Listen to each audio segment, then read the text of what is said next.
You are now listening to theGrio's Black Podcast Network, Black Culture Amplified. Welcome to Writing Black. I am your host, Maiysha, and I am so excited for this week. I know, I say it every week, but I can't help it. Listen, I don't always interview my friends, but sometimes I get a chance to, because what can I say? Like, my friends are dope and they do dope things. You know where that came from. Anyway, this week we're doing something a little bit different, which is, technically Writing Black is all about people who work with words. And these two guests are people who work with words, yes, but they also work with visuals. And what I love about them is that they really tell the story of our lives, Black lives. Because when we talk about how Black lives matter, it shouldn't ever just be about surviving. They really talk about how we live. And so I'm so excited to welcome to the show today the founders of AphroChic, Jeanine Hayes and Bryan Mason. Hey, y'all. Hello. We're so happy to be here. Yes, it is good to see you. Yo, it's so good to see you too. Listen, I'm going to, full disclosure to our audience, these are really good friends of mine who I have followed for a very long time. I initially met Jeanine through her sister, Angela Hayes, also an amazing interior designer if you live on the East Coast.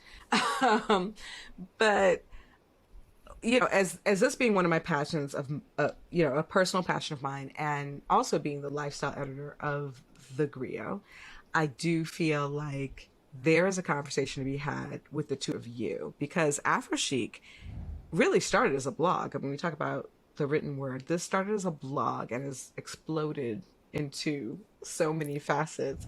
But let's start at the beginning. Let's start at the beginning of AphroChic. How did this start? How did this start to coalesce for you? Oh, okay. All right. Well, AphroChic started way back in 2007. So much different world, very different than we're in now. It was a point where the blogosphere was just kind of blowing up. Mm-hmm. And we were living in San Francisco and doing very different things. Jeanine was a policy attorney. I was a student. I was working on master's degrees and, hunting for a PhD. And didn't think we were going to be doing any of this. And Jeanine was very much into design as kind of her creative outlet from her job. I was very much not into design, and so I was not doing a good job of having design conversations.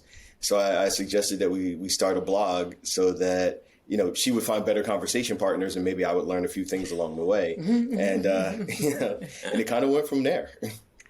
Yeah. I mean, I do love that from the standpoint of you guys are actually I can't call you high school sweet, kind of collegiate sweethearts in that you met on your college tours, correct? Yes. Yep. Okay. Exactly. So you've been together a long time. Yep. Yeah. 26 years. Yeah. Oh my gosh. So Jeanine, writing the blog and building an audience from there, first of all, I think it's fair to say that a lot of us, a lot of people who are even in the journalism space now started as bloggers. And I think obviously you were on the early curve of that. How did that develop for you? Bryan told us a bit of how it started, but how did it kind of evolve? How did you start to grow an audience? Honestly, it was very organic in a lot of ways, but I think that, blogging for me was just about self-expression and just, I was looking at a lot of content at that time, early 2000s, 2007, and looking at interior design blogs and really feeling like there was something missing. What was missing was I didn't see anybody who looked like me. I knew there were plenty of Black folks who have great spaces, who are artists, who are designers, who are artisans in the home decor world, and I wasn't seeing them. So it really just became wanting to write about them, wanting to introduce people to all the folks that I had known or people that, Bryan and I were just discovering as we kind of got deeper into the home decor world. So in a lot of ways, it was a little bit selfish, I guess, and just, I wanted to see what was missing. And being able to write about people now for 15 years that we've been doing it, is one of the real joys that I get from what we do. I don't just we don't call like our house tours, even for our book or for any of the writing that we do. They're not tours, they're portraits. They're a discussion about people's lives. They're small ethnographies. And they help us tell a deeper story about the African American story, particularly through the lens of home. Yeah, the home portrait idea is definitely one that came up as it's developed over time. Kind of, we've been doing this and, from blogging and to other things we've been working on. You do write a lot of house tours, and then you start to realize, we start looking at, well, what is this person's, I think the way we term it, we call it, what is their story of home? And that becomes a lot of what is the book is about. It's not simply looking at people's spaces and saying, okay, here are, a number of great places that Black people live. It's about saying, what was the real story that took them there? And that story invariably includes more than the person who lives in that house. So I'm excited for you guys to see the color and all these just magical palettes that you created in your home. Thanks for having us today. Thanks for coming. So we're actually going to start in your living room. We're downstairs in this gorgeous living room, and you guys are going to see here that we have this beautiful blue color palette that reminds me of the ocean, and when you go to the tropics and you're in these areas that you're just sort of super relaxed. Was that the inspiration for the color that you have here in the living room? Besides it being my favorite color, turquoise, I definitely wanted the house to feel like you were in the Caribbean. It includes, parents, grandparents, ancestors, movements, and all of the world that took place around them as these things were taking shape. And so for us, we found that talking about the word and storytelling and narrative as a vehicle, we're learning to read spaces in a similar way. Listen, so another full disclosure moment. I was blessed to be in this book, the remix. Yes. This is your first book, Remix, Decorating with Culture, Objects, and Soul. I may or may not recognize this woman on page 152 in my old apartment, and that is how we first came into each other's lives. But, and I was just saying to our producers, I was saying, I had not spent enough time with the story that you told about me and about my space. I think at the time, it's like you're so vain and you're like, what does it all look like? But you really told to your point, you really told such a comprehensive story about me, my life at the time as a full-time musician. Now I'm a full-time journalist who still does music, but it's like, I love that part. I love the fact that you have entwined, in this case, two of my passions, or three of my passions really, which is, aesthetics, words, and music, right? Like you told a complete story of me. So thank you guys for that. This is your first book, but tell me about your second. You have a new book, and I want to. I know. I gotta actually. Before, because I know I'm gonna get in trouble for this, but I do want to admit, I'm going to admit, since we're doing full disclosures today. Okay. Your house tour was actually one of my favorites that we wrote for that book, because it was this moment we kind of knew you. We were getting to know you more. Shooting with you was so much fun. We were there with Patrick, who we love and unfortunately we recently lost. Yeah. And the amazing visuals that you had there, but also the fact that music played through the visuals of your space, played through your story. Just to get the love I deserve, 'cause I am young enough to have a lot to learn, but I'm old enough to know better. I've had hard times, but as far as I'm concerned, I've come much too far to settle. So what will I be when I grow up? Is it only me who wants this much? Where is the love that feeds my soul? And kind of being able to tell, trying to tell this story in a way that came across as well as it came through in your space was the challenge of doing that. And at the same time, really becoming a fan of your music. And tell you for a while, like your music was all my phone would play. I would hit shuffle. It was invariably you, like back to back you. And I'm not even shuffle on my own phone. Okay.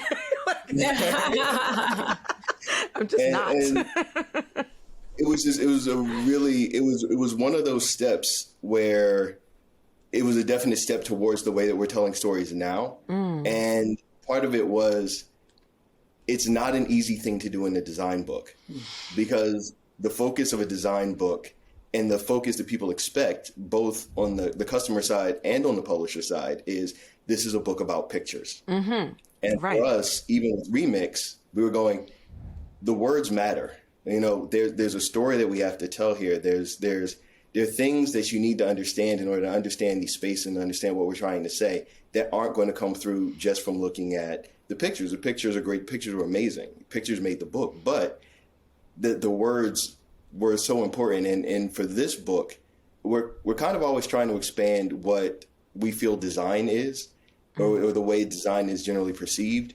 And we find we're also, with every book, trying to expand what a design book is and what it can be. And so with Remix, we pushed as far as we could. And now with this new book, AphroChic, celebrating the legacy of the Black family home, we've pushed it even further. Yeah. I hope you are enjoying this conversation as much as I am. We'll be back in a minute with more Writing Black. The GRIO Black Podcast Network is here, and it's everything you've been waiting for. News, talk, entertainment, sports, and today's issues, all from the Black perspective. Ready for real talk and Black culture amplified? Be inspired. Listen to new and established voices now on the GRIO Black Podcast Network. Listen today on the GRIO mobile app and tune in everywhere great podcasts are heard.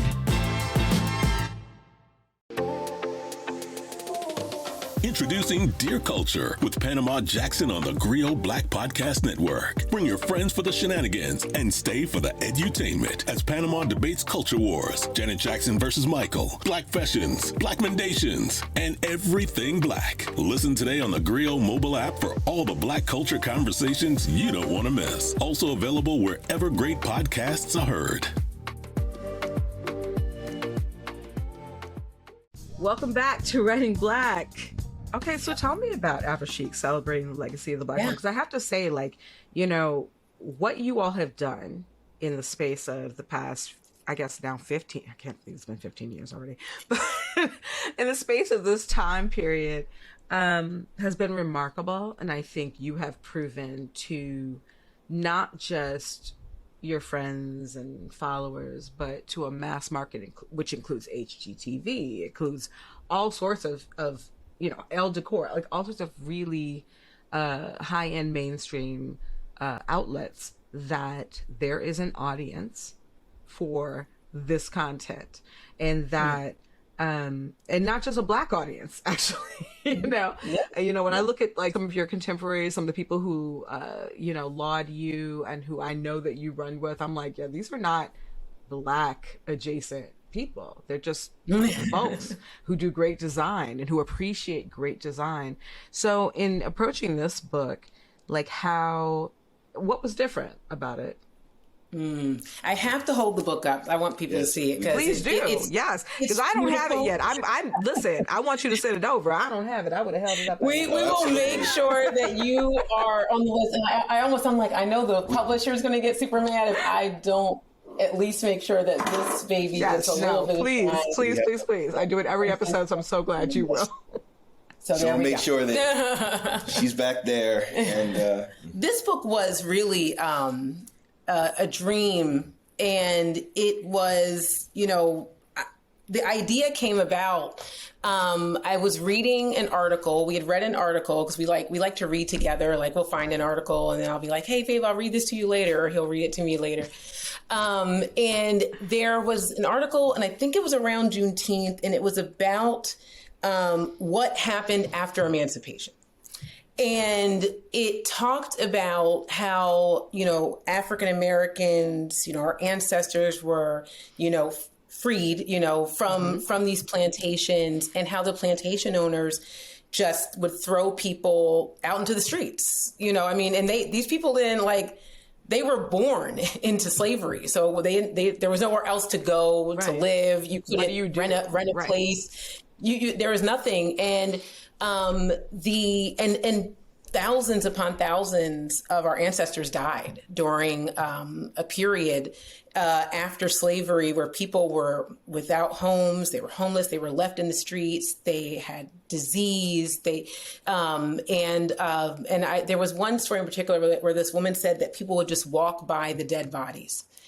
And that really just stayed with me. Like I was just thinking about it and I was like, how could that have happened? Like how could someone just walk by these bodies? But then I started to think about what was the story of home for our ancestors? Like I was like, the idea that you were born into slavery and then emancipation happens and you're just, no one cares. There's no society that cares about you.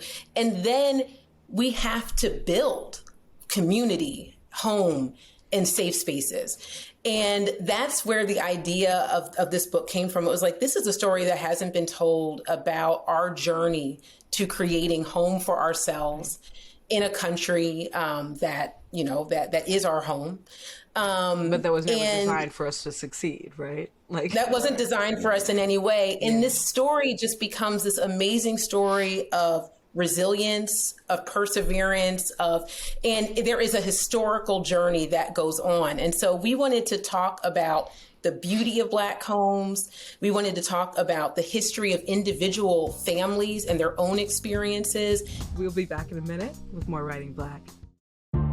The GRIO Black Podcast Network is here, and it's everything you've been waiting for. News, talk, entertainment, sports, and today's issues, all from the Black perspective. Ready for real talk and Black culture amplified? Be inspired. Listen to new and established voices now on the GRIO Black Podcast Network.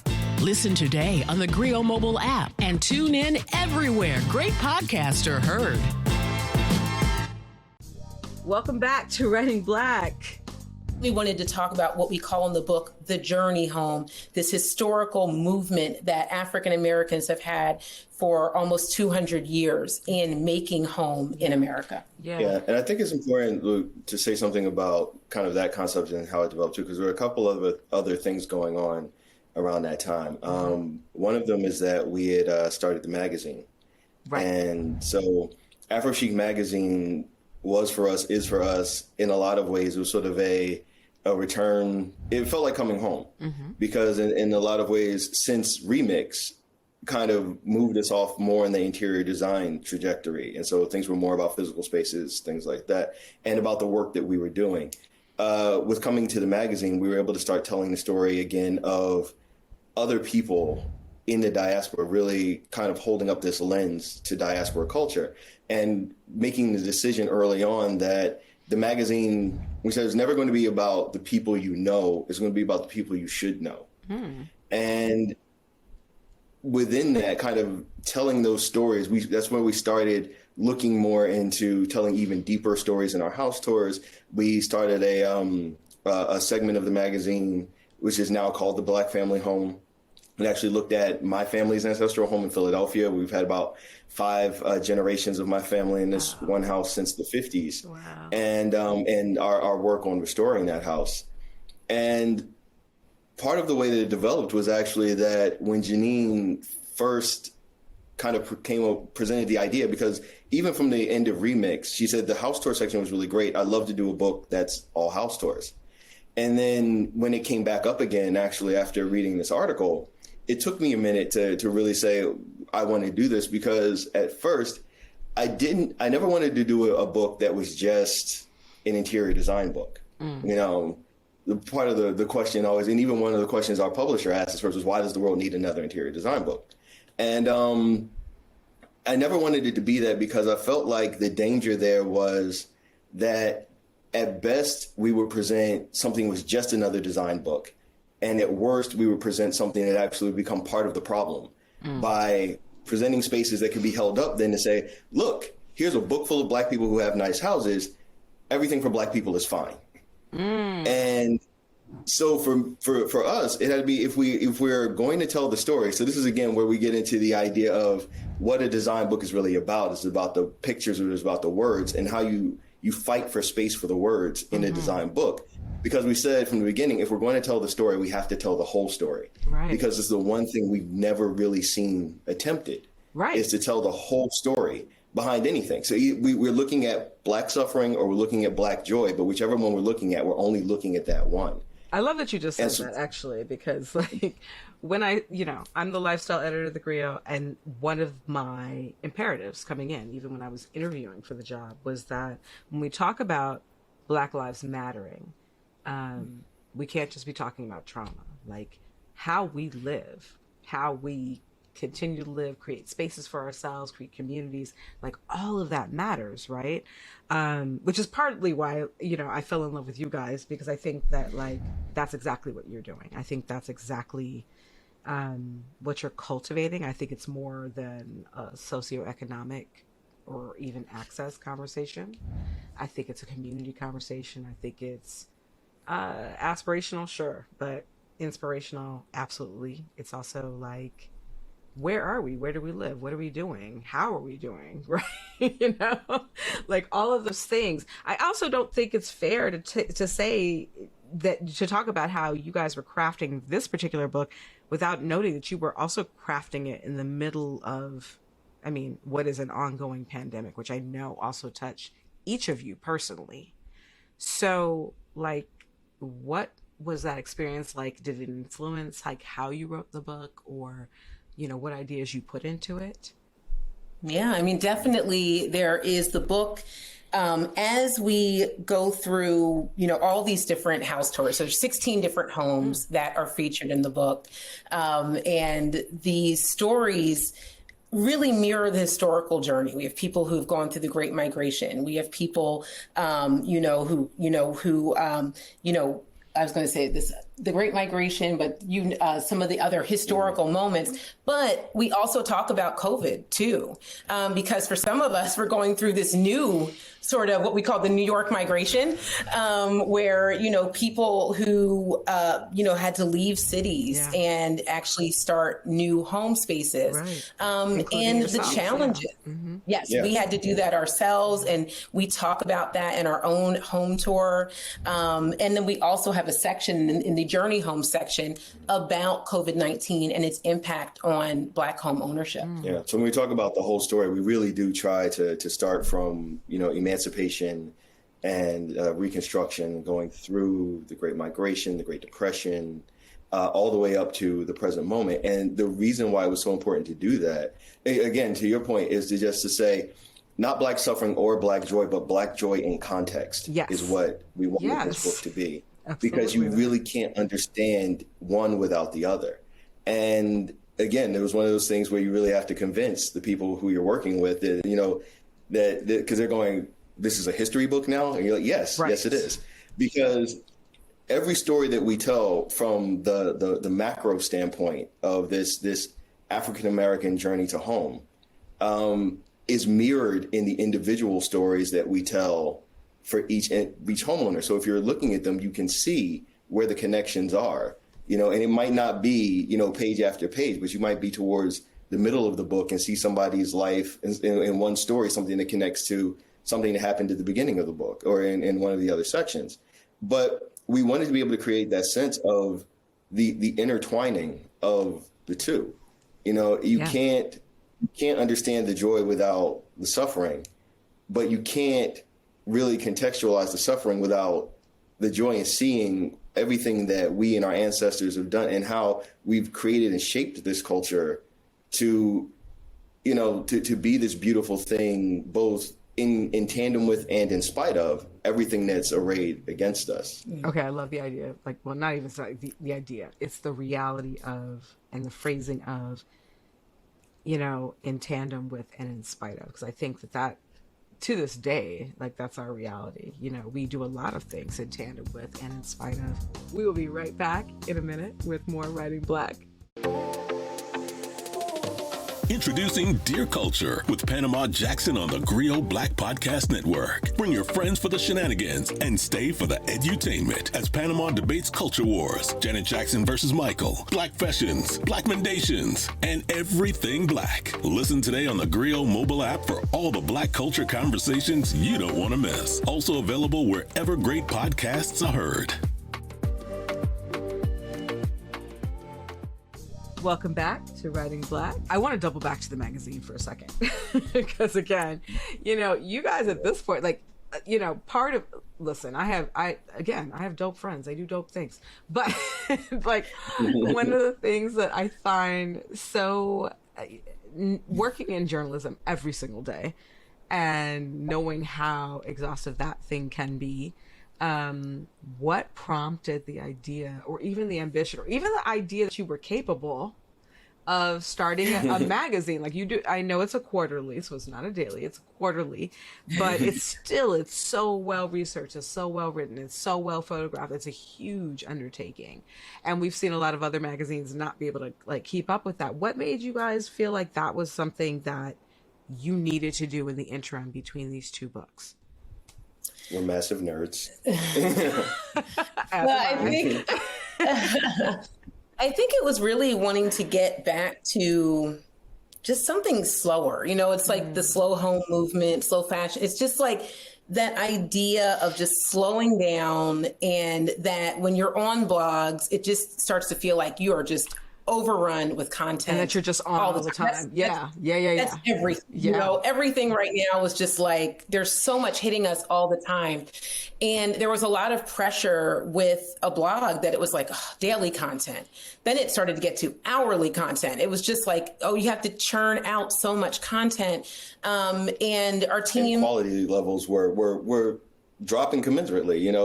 If you have to do something and you only have 3 minutes to do it, you're not going to do the same level of work as if you have 3 weeks to do it. Right. Yeah. Right. And we really wanted to kind of get back to something that both of us love. We are both writers.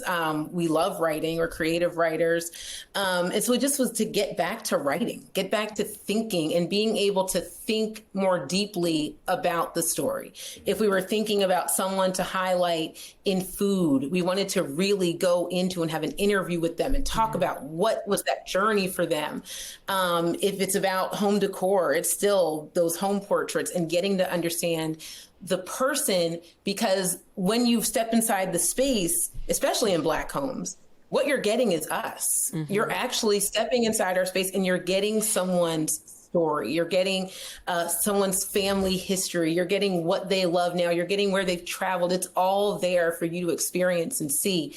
And the magazine, especially being quarterly, lets us do that in a way that we have more depth in our content, rather than just kind of churning out stories. And if we can, we should circle back later to exactly why that is, because that's something that ties... Circle back to it now, because, we all got so much. Before I do that, say it now. Okay, I'm going to say it now. There's the other thing I want to say about the magazine now. But there's a reason why that is, and there is in that a unique aspect of what is Black design.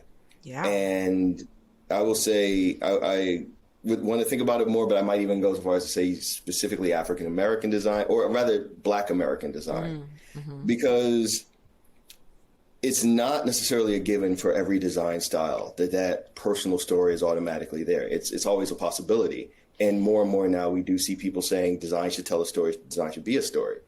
But for a long time, design was simply a mark of status. It wasn't about telling who you were, is about displaying what you had accumulated, or what you could afford. As we go around to the credenza here, the credenza is another really special piece. Not only is there, local things, Philadelphia things that are about our sort of culture, where we come from, but Brooklyn things as well. And the credenza was something that I found online by a really cool group here in Brooklyn called Egg Collective. But the African American home is different. And one of the things that we talk about in the book is going a little bit deeper into actually explaining what is Black American design and what is, how it works, things like that, because we're constantly presented with the question, is that a real thing? Mm-hmm. And we keep saying, well, there's Scandinavian design, there's French design, there's Japanese design. Right. Why wouldn't there be Black design? There's Black food, there's Black dance. Why wouldn't there be Black design? It's just do they want us to call it soul design? What do they want? What do they want? I'm sure that's been presented. But the reason behind it being that because there's so little space made for us in this society that we live in, and because representation is such a constant, unending battle for us on pretty much every front. One of the things that home represents for us is a place where we can be represented freely. And there's all other sorts of things that go into that, ideas of, safety, control, celebration, memory. And we do talk about those in the book and really bringing those together to explain why African American or Black American design is more about feel than it is about specific furniture choices or a specific color palette, or, and so the designs can vary wildly. And the homes that we've collected in this book are very different homes. You wouldn't expect in any other design book to necessarily see some of them put together. But if you're looking at them through this lens of what design does for us, how it functions as a cultural artifact to service the needs that history has created for us in this country, then they all make sense and they all fit together and they're all woven together in this larger story of the African American journey to home. Okay, so love all that. We will be back in a minute with more Writing Black. The GRIO Black Podcast Network is here, and it's everything you've been waiting for. News, talk, entertainment, sports, and today's issues, all from the Black perspective. Ready for real talk and Black culture amplified? Be inspired. Listen to new and established voices now on the GRIO Black Podcast Network. Listen today on the GRIO mobile app and tune in everywhere great podcasts are heard. Welcome back to Writing Black. And this is why I love you guys. I mean, listen, for those who have not engaged with Remix, they should. I'm really looking forward to the new release because I think, this sounds, I can't wait for it to reach me. At any rate, it's available for pre-order, y'all. AphroChic, celebrating legacy of the Black family home. You can get it now wherever books are sold. I'm pre-ordering mine, although they better send me one too. Yes, we will send you. But I'm not going. I'm not. Listen, I know you're gonna put me in the next book again. That's fine. That's fine. My house is very nice. My house. We didn't make it after the Midwest. You're right. You're right. I was moving. Point is, you guys remain a constant source of inspiration for me, both as a lover of great design and aesthetics, and also as somebody who's gotten to know you personally. Since you're both writers first, really, what do you read? What inspires you? Like when you're thinking about these dialogues, I have to imagine that it's not just like, you're not just looking at Elle Decor, shout out to Assad Sarkhet. But like, I gotta imagine you're drawing from a variety of sources here when you are cultivating these ideas of what home is. Who do you guys read? Who do you listen to? Who do you watch? I probably, it's like the list is probably pretty unexpected. I think that we just get inspired by everything. So, it's just really taking in a lot of different mediums. Right now, I'm really enjoying graphic novels. It's something that I've really gotten into, especially battling long COVID. Reading is harder because you go through brain fog, which is basically, you call it brain fog, but it's neurologic damage that's caused by the virus. And graphic novels are something that I can easily sit down and read and enjoy. And I love historical Black graphic novels. So I just finished reading Bitterroot. I'm reading right now the John Lewis series, March, which is 3 parts, which is just the most amazing graphic novel I think that's ever been done. There's a series called Black. Some guys we met in Harlem at the annual Harlem comic book festival that they have. That the Black series is about what if only African Americans were the ones that had superpowers, and what would be the reaction be by society, by the government.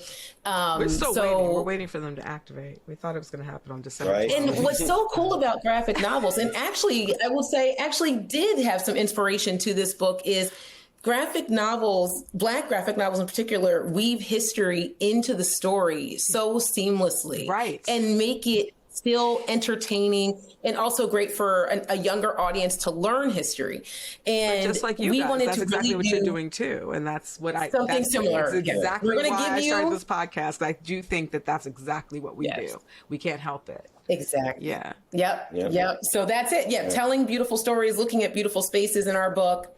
but you're also going to learn something. Yeah. And me, I read, I don't know, like I'm still very much a diaspora studies kind of nerd. It's okay. And Don't ever I lose write it. the diaspora. I can't, because I'm still trying to figure it out. Like the magazine's been great because I have that section on diaspora. I'm kind of just like working through the ideas. So, but I love things that were written by Black people in the academy, like prior to the 1980s. There's no shade to anybody who's been doing the work since then.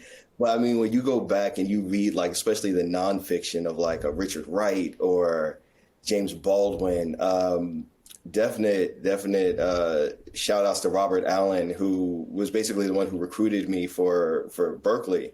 And his books, Black Awakening in Capitalist America, and the concept of internal colonization, just such amazing work. And Richard Wright, I think, the same way that we were inspired to kind of weave history and culture together to write this book, I was inspired by this quote from Richard Wright where he said that he was upset after Black Boy was released because of the success of it, because it was something that anyone, even a banker's daughter, he said, could sit down and cry about and go to sleep feeling better about themselves. And so he said he wrote Native Son because he wanted to create something that people would have to confront. And I love this quote. It sticks with me every time we start to write something: without the consolation of tears. Yeah, you have to confront your biases. Yeah. And I think for us, so much of what this book is telling the story, but also pulling it together. Because as we've gone through it, we realize, and you see this, we'll say this a lot, that the Black family home is a missing character in the narrative of American history. And we say American history, not Black history, because Black history is a missing character in the narrative of American history. And so needing to kind of to weave all of those together, it brought up the question of why.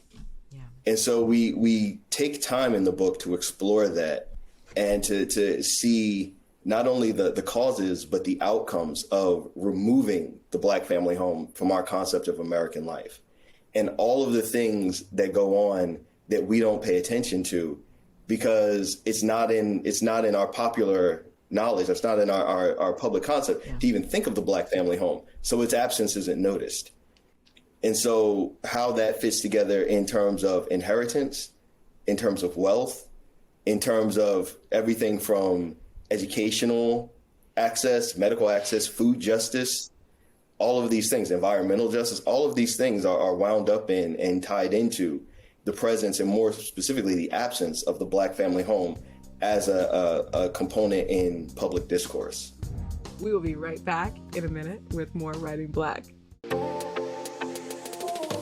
Introducing Dear Culture with Panama Jackson on the Griot Black Podcast Network. Bring your friends for the shenanigans and stay for the edutainment as Panama debates culture wars, Janet Jackson versus Michael, Black fashions, Black mendations, and everything Black. Listen today on the Griot mobile app for all the Black culture conversations you don't want to miss. Also available wherever great podcasts are heard.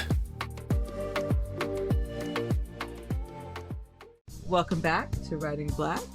I entirely agree, and I'm so glad that, among others, you all are doing the work, and that I get to personally get to ask you about this work. Jeanine Hayes, Bryan Mason of AphroChic, thank you so much for being on this episode of Writing Black. I'm sure it is not the last that our Griot audience will see of you. I will make sure of that because, hey, lifestyle.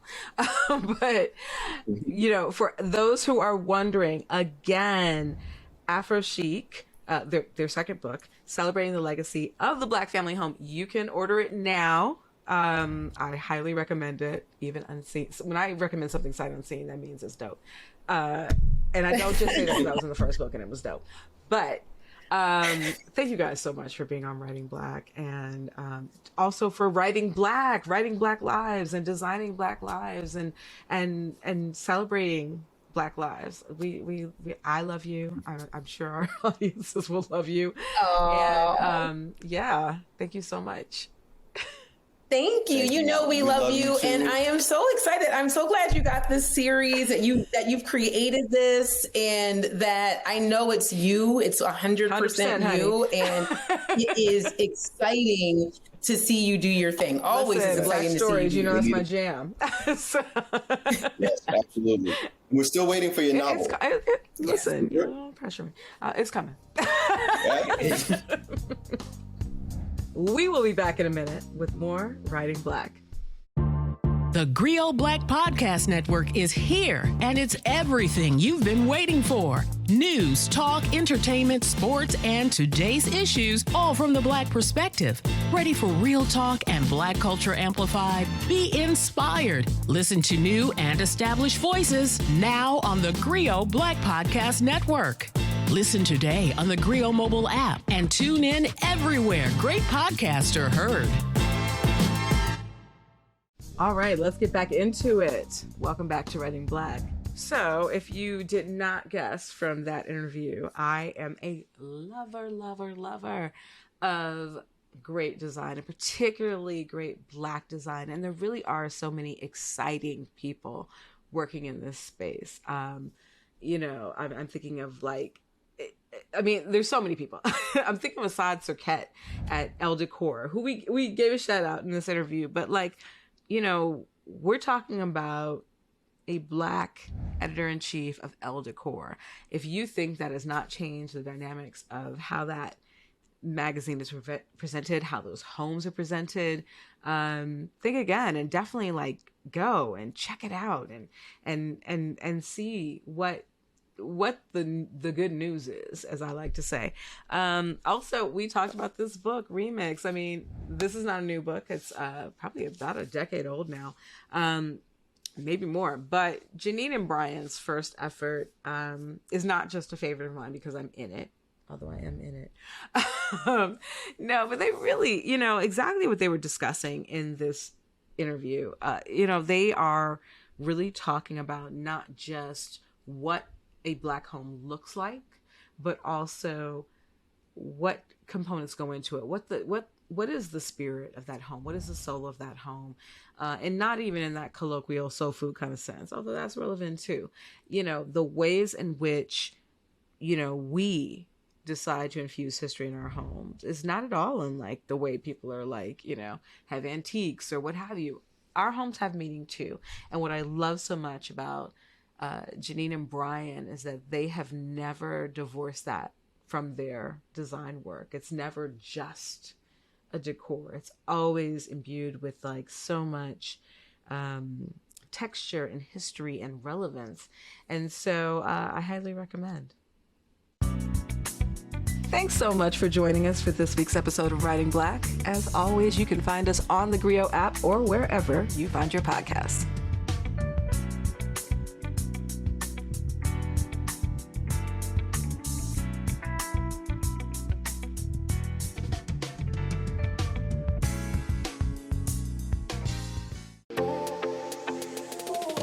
Introducing Dear Culture with Panama Jackson on the GRIO Black Podcast Network. Bring your friends for the shenanigans and stay for the edutainment as Panama debates culture wars, Janet Jackson versus Michael, Black fashions, Black mendations, and everything Black. Listen today on the GRIO mobile app for all the Black culture conversations you don't want to miss. Also available wherever great podcasts are heard. The GRIO Black Podcast Network is here, and it's everything you've been waiting for. News, talk, entertainment, sports, and today's issues, all from the Black perspective. Ready for real talk and Black culture amplified? Be inspired. Listen to new and established voices now on the GRIO Black Podcast Network. Listen today on the GRIO mobile app and tune in everywhere great podcasts are heard.